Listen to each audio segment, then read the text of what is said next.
Update lang mga kajuit. Ito sila, pinapakain ko po. Today is Saturday, so maybe may video sila late upload to upload. Ayan. Ayan si Tagpi at saka si Charmy. Din si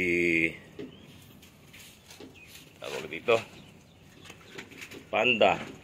Din dito po si si Laika. Yan.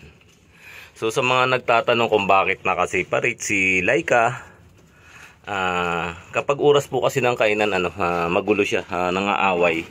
So yan, kung mapapansin nyo, sila, kumakain lang sila na walang nag-aaway. Pero pag nasa labas po si Laika, talagang nangaaway po siya.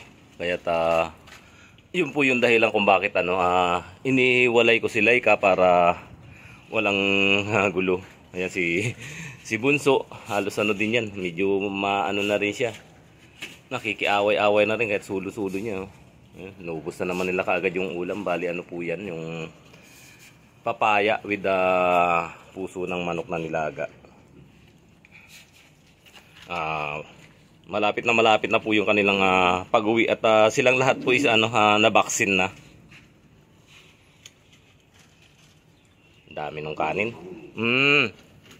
Din may tubig na rin po sila dyan. So dapat makagawa pa po ako ng isa na kagaya nito na yung bibig lang nila yung isusuot para hindi sila makapaglublog. Lalo na kababaksin po nila, bawal silang maglublob sa tubig. So hindi na ako maglalagay ng yung pwede mapaglubluban nila.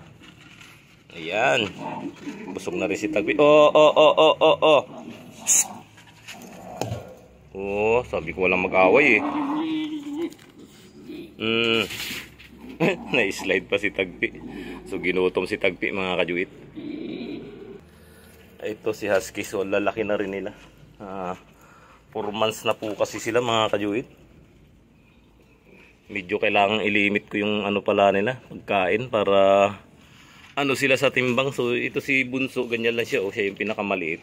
Kaya Bunso yung tinawag ko sa kanya mga kajuit. Kasi si Bunso po is pinanganak tong mga kapatid niya ng February 25. So 6 na papis noon. So kinabukasan nagtaka ako bakit naging 7. So kinabukasan po inilabas si Bunso.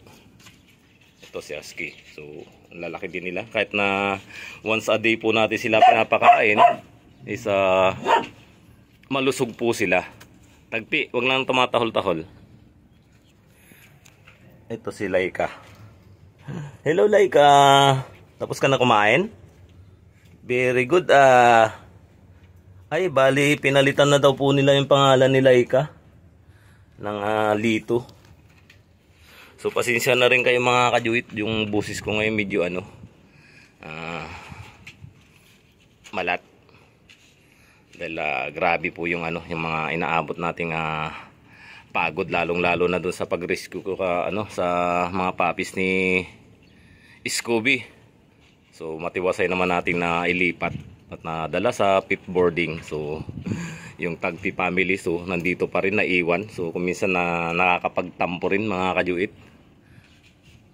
na parang hindi na ako na priority.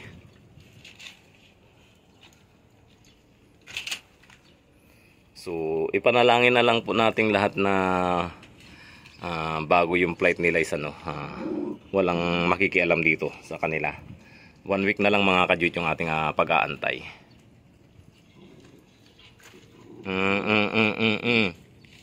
So ito lang yung update natin mga kajuit kasi ayaw ko rin sana munang mag-upload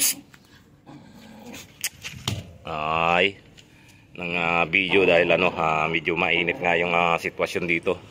Gaya ng kila Scooby na pinakawalan yung kanyang mga puppies. So ayaw natin mangyari yan dito sa Tagpi family.